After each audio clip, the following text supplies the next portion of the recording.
بسم اللہ الرحمن الرحیم۔ میں آپ کا دوست جواد خان، اور آج ہم مزید پڑھیں گے سفر نامہ اندلس، جو دنیا میں رہ کتاب سے لی گئی ہے۔ اور آج ہم اس ویڈیو میں پڑھیں گے کہ کس طرح مسلمانوں نے اندلس کو فتح کیا تھا، اور وہ کون سے مجاہد تھے، وہ کون سے لیڈر تھے جس نے اندلس کو فتح کیا تھا۔ تو بغیر ٹائم ضائع کیے ہوئے ویڈیو کو شروع کرتے ہیں۔ اور آخری بات یہ عرض کر دوں کہ اگر آپ نے ابھی تک میرے چینل کو سبسکرائب نہیں کیا تو پلیز میرے چینل کو سبسکرائب کریں اور بیل آئیکن پر ضرور کلک کریں تاکہ میری تمام ویڈیوز آپ تک وقت پر پہنچیں اور آپ اس سے فائدہ اٹھا سکیں۔ تو چلیے شروع کرتے ہیں۔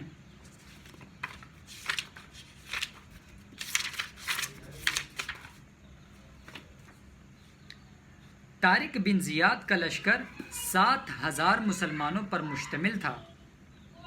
انہیں تنجا سے اندلس پہنچانے کے لیے 4 بڑی کشتیاں استعمال کی گئیں، جو کئی روز تک فوج کی نقل و حرکت میں مشغول رہیں، یہاں تک کہ پورا لشکر اندلس کے اس ساحل پر اتر گیا جو آج بھی جبل الطارق کے نام سے مشہور ہے۔ روایات میں ہے کہ کشتی پر سوار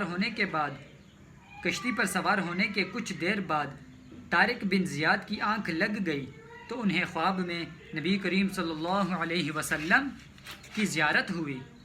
انہوں نے دیکھا کہ آن حضرت صلی اللہ علیہ وسلم، خلفائے راشدین رضی اللہ عنہم اور بعض دوسرے صحابہ تلواروں اور نیزوں سے مسلح سمندر پر چلتے ہوئے تشریف لا رہے ہیں۔ جب آپ صلی اللہ علیہ وسلم طارق بن زیاد کے پاس سے گزرے تو آپ صلی اللہ علیہ وسلم نے فرمایا، طارق بڑھتے چلے جاؤ۔ اس کے بعد طارق نے دیکھا کہ آن حضرت صلی اللہ علیہ وسلم اور آپ صلی اللہ علیہ وسلم کے مقدس رفقا اس سے آگے نکل کر اندلس میں داخل ہو گئے۔ طارق کی آنکھ کھلی تو بے حد مسرور تھے۔ انہیں فتح اندلس کی خوشخبری مل چکی تھی۔ انہوں نے اپنے ساتھیوں کو یہ بشارت سنائی اور اس بشارت نے مجاہدین کے حوصلوں کو کہیں سے کہیں پہنچا دیا۔ مشہور ہے کہ جب اندلس کے کنارے پر پورا لشکر جمع ہو گیا تو طارق نے اپنی کشتیاں جلا دی تاکہ فتح یا موت کے سوا لشکر کے سامنے کوئی تیسرا راستہ باقی نہ رہے۔ اسی واقعے کو اقبال نے اپنے مشہور قطعے میں نظم کیا ہے: طارق چوبر کنارہ اندلس سفینہ سوخت، گفتند کار توبہ نگاہ خرد خطاست، دوریم از سواد وطن باز چون رسیم، ترک سبب زروع شریعت کجا رواست، خندید و دست خویش بشمشیر برد و گفت ہر ملک ماست کے ملک خدائی ماست۔ یہ چونکہ فارسی کی نظم سے لیا گیا ہے، تو اگر اس میں کچھ غلطی ہو گئی ہو تو معذرت چاہتا ہوں، کیونکہ فارسی نارملی ہمیں اردو کی طرح یا پھر انگلش کی طرح پڑھنا نہیں آتا۔ طارق، اب اس کا لکھا ہے ترجمے کے ساتھ: طارق نے جب اندلس کے ساحل پر کشتی جلائی تو لوگوں نے کہا کہ عقل کی نگاہ میں تمہارا یہ عمل بڑی غلطی ہے۔ ہم لوگ اپنے وطن کی سرزمین سے دور ہیں، اب وطن کیسے پہنچیں گے؟ اسباب کو ترک کرنا تو شریعت کی روح سے بھی جائز نہیں۔ طارق جواب میں مسکرایا اور اپنا ہاتھ تلوار تک لے جا کر بولا، ہر ملک ہمارا ملک ہے، اس لیے کہ وہ ہمارے خدا کا ملک ہے۔ اب یہاں پر ایک نکتہ ہے جو آپ کے سامنے پیش کر دوں کہ کشتیاں جلانے کا یہ واقعہ آج کے دور کی تاریخوں میں تو بہت مشہور ہے، لیکن فتح اندلس کے ابتدائی مستند ماخذ میں مجھے اس کا ذکر نہیں ملا تھا۔ یعنی کہ مفتی صاحب فرما رہے ہیں کہ مجھے جو ابتدائی فتح اندلس کے ابتدائی مستند ماخذ میں ان کو اس کا ذکر نہیں ملا، لیکن بعد میں جناب وقار اکبر چیمہ صاحب نے نفع الطیب جلد 1 صفحہ 258 اور نزہۃ المشتاق الدریسی اور الاکتفاء فی الاخبار الخلفاء لابن کردبوس کے حوالے بھیجے جن میں اس کا تذکرہ موجود ہے۔ طارق اپنے لشکر کے ساتھ جبل فتح یا جبل الطارق کے ساحل پر اتر گیا اور وہاں سے الجزیرۃ الخضرا تک کی ساحلی پٹی اس کے کسی موثر مزاحمت کے بغیر فتح کر لی۔ لیکن اس کے بعد روڈرک نے اپنے مشہور سپاہ سالار تدمیر، جسے انگلش میں تھیوڈمیر کہتے ہیں، کو ایک بڑا لشکر دے کر طارق کے مقابلے کے لیے بھیج دیا۔ مسلمانوں کے لشکر کے ساتھ اس کی پے در پہ کئی لڑائیاں ہوئیں اور وہ ہر لڑائی میں شکست سے دوچار ہوا، یہاں تک کہ متواتر ہزیمتوں کے نتیجے میں اس کا حوصلہ جواب دے گیا اور اس نے اپنے بادشاہ روڈرک کو لکھا کہ جس قوم سے میرا سابقہ پڑا ہے وہ خدا جانے آسمان سے ٹپکی ہے یا زمین سے ابلی ہے، اب اس کا مقابلہ اس کے سوا ممکن نہیں کہ آپ بذات خود ایک لشکر جرار لے کر اس کی مزاحمت کریں۔ روڈرک نے اپنے سپہ سالار کا پیغام پا کر 70,000 سپاہیوں پر مشتمل ایک عظیم الشان لشکر تیار کیا اور طارق کی طرف روانہ ہو گیا۔ دوسری طرف موسیٰ بن نصیر نے بھی طارق بن زیاد کی مدد کے لیے 5,000 سپاہیوں کی کمک روانہ کی، جس کے پہنچنے کے بعد طارق بن زیاد کا لشکر 12,000 پر مشتمل ہو گیا۔ غالباً جولین کے رفقا اس کے علاوہ تھے۔ تو آپ خود اندازہ لگائیے کہ کہیں جہاں روڈرک نے 70,000 سپاہیوں کو طارق سے مقابلہ کے لیے روانہ کیا اور کہاں پر 12,000 کا لشکر، اور اس کے علاوہ اگر جولین کے چند ہزار یا پھر چند سو ان کے جنگجو تھے وہ علاوہ تھے، مگر پھر بھی ایک طرف کتنی بڑی تعداد ہے اور دوسری طرف کس قدر کم تعداد ہے۔ مگر مسلمان جو اس زمانے میں مسلمان کے ایمان اس قدر بڑھے ہوئے تھے کہ انہیں کسی کا خوف نہیں تھا سوائے اس کے کہ وہ اللہ کے پاس جا ملے یا پھر کسی جگہ کو فتح کر لے۔ اب یہ بات واضح ہے کہ آج کے مسلمان جس قدر موت سے ڈرتا ہے اور جس قدر وہ اپنی خواہشات کے پیچھے چلتا ہے، جس میں بھی شامل ہوں، میں خود کو اس میں سے نہیں نکالتا کہ یا پھر میں اپنی خواہش کے پیچھے نہیں بھاگتا یا پھر میں موت سے نہیں ڈرتا، ان میں ہم پوری دنیا کے مسلمان شامل ہیں، تو پھر یہی حالات ہوں گے جو آج ہم سب مسلمانوں کے ہیں اور جو ہمارے سامنے ہیں۔ آج کل کے مسلمانوں کے جو حالات ہیں وہ ہم سب کی آنکھوں کے سامنے ہیں۔ تو اللہ تعالی ہمیں اپنی رحمت سے بخش دے۔ آگے پڑھتے ہیں کہ وادی لکہ کے مقام پر یہ دونوں لشکر آمنے سامنے ہوئے تو طارق نے وہ تاریخی خطبہ دیا جو آج بھی عربی ادب اور تاریخ کی کتابوں میں تواتر سے نقل ہوتا چلا آ رہا ہے، اور جس کے ایک ایک لفظ سے طارق کے عزم، حوصلے اور سرفروشی کے جذبات کا اندازہ ہوتا ہے۔ اس خطبے کے چند جملے یہ ہیں، تو غور سے ذرا سنیے گا، یہ بہت ہی متاثر کن اور بہت ہی ایمان افروز خطبہ ہے۔ لوگو، تمہارے لیے بھاگنے کی جگہ ہی کہاں ہے؟ تمہارے پیچھے سمندر ہے اور آگے دشمن ہیں، لہٰذا خدا کی قسم تمہارے لیے اس کے سوا کوئی راستہ نہیں کہ تم خدا کے ساتھ کیے ہوئے عہد میں سچے اترو اور صبر سے کام لو۔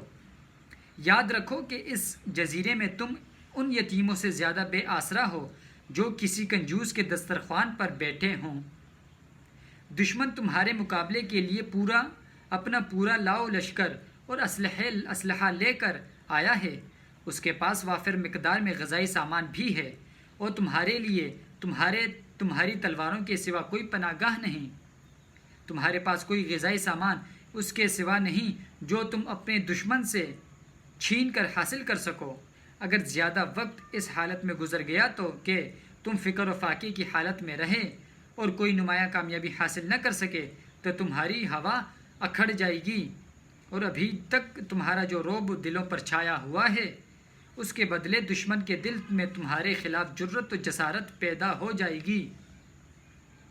لہٰذا اس برے انجام کو اپنے آپ سے دور کرنے کے لیے ایک ہی راستہ ہے، اور وہ یہ کہ تم پوری ثابت قدمی سے اس سرکش بادشاہ کا مقابلہ کرو جو اس کے محفوظ شہر نے تمہارے سامنے لا کر ڈال دیا ہے۔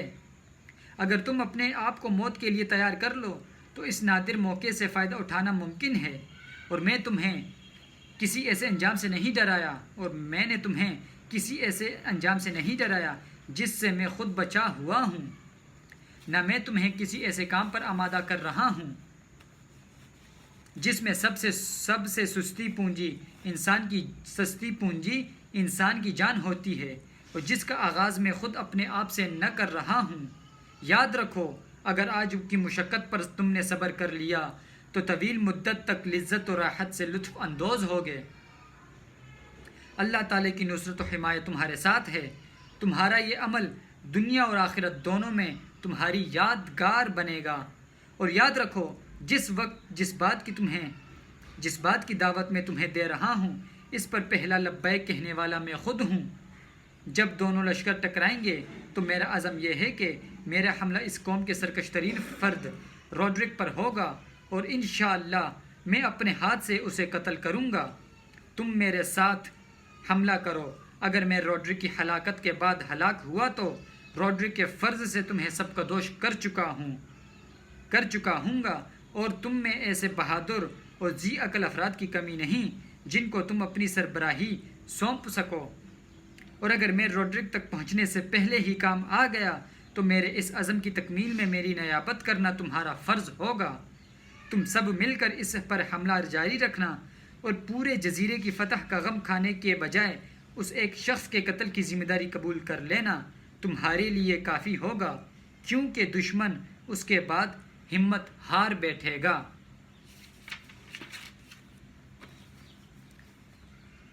طارق کے رفقا پہلے ہی جذبہ جہاد اور شوق شہادت سے سرشار تھے۔ طارق کے اس خطبے نے ان کے اندر ایک نئی روح پھونک دی۔ وہ وادی لکا کے معرکے میں اپنے جسم و جان کو فراموش کر کے لڑے۔ یہ جنگ متواتر 8 دن تک جاری رہی۔ کشتوں کے پشتے لگ گئے اور بالآخر فتح و نصرت مسلمانوں کے حصے میں آئی۔ روڈرک کا لشکر بری طرح پسپا ہوا اور خود روڈرک بھی اسی تاریخی معرکے میں کام آیا۔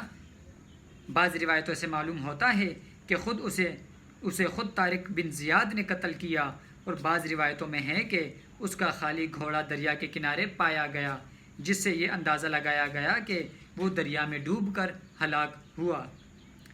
وادی لکا کی یہ فتح جو ایک ہفتے کی صبر آزما جنگ کے بعد مسلمانوں کو حاصل ہوئی، یورپ میں مسلمانوں کے داخلے کی تمہید تھی، جس نے پورے اندلس کے دروازے ان کے لیے کھول دیے۔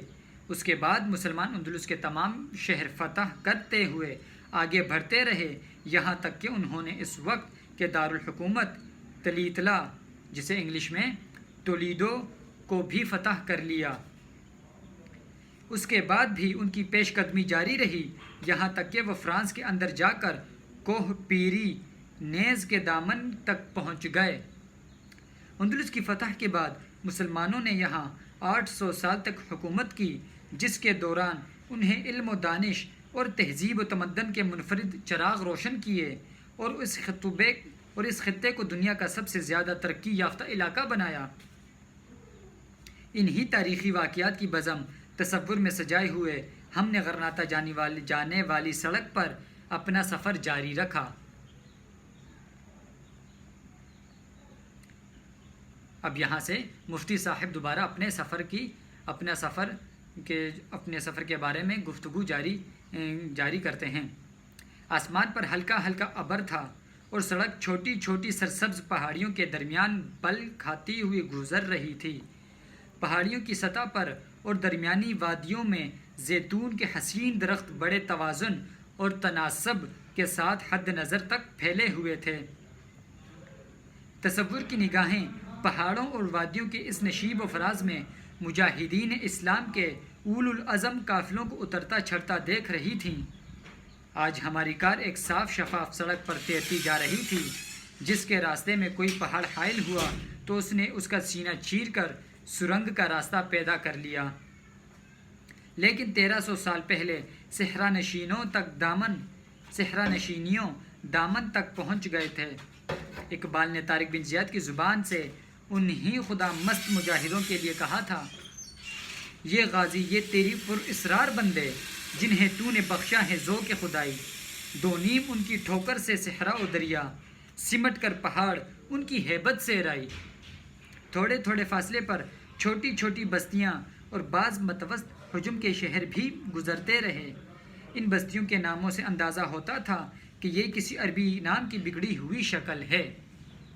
مثلاً پہلا نسبتاً بڑا شہر سامنے آیا تو اس کا نام کاسا برمجا، جسے اسپین میں کھاسا برماجا کہتے ہیں تھا۔ کاسا دراصل عربی لفظ کسر کی بگڑی ہوئی شکل ہے، لہٰذا صاف معلوم ہو گیا کہ اس بستی کا نام کسر برمجا رہا ہوگا۔ یہ سارا علاقہ چونکہ پہاڑی علاقہ ہے، اس لیے ہر بستی میں کوئی نہ کوئی پہاڑ ضرور ہوتا، اور ہر پہاڑ کی چوٹی پر ایک نمایاں کلیسا نظر آتا جس کا مینار اندلس کی مسجدوں کے مینار سے مشابہ ہوتا۔